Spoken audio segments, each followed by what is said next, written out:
বাংলা মন্দির লিখেছেন কবিগুরু রবীন্দ্রনাথ ঠাকুর। ভজন পূজন সাধন আরাধনা সমস্ত ত্যাগ করে রুদ্ধদ্বারে দেবালয়ের কোণে কেন আছিস ওরে? অন্ধকারে লুকিয়ে আপন মনে কাহারে তুই পুজিস সঙ্গপনে। নয়ন মিলে দেখ দেখি তুই চেয়ে দেবতা নাই ঘরে।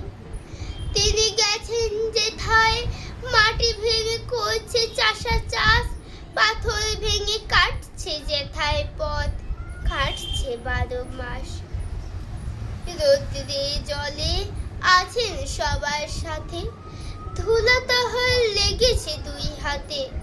তারই মতন সূচি বসন ছাড়ি আয় রে ধুলার পরে। মুক্তি, ওরে মুক্তি কোথায় পাবি?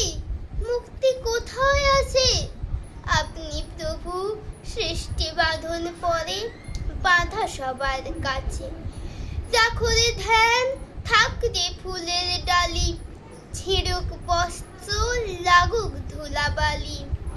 কর্মযোগে তার সাথে এক হয়ে ধর্ম পড়ুক ঝরে। নমস্কার।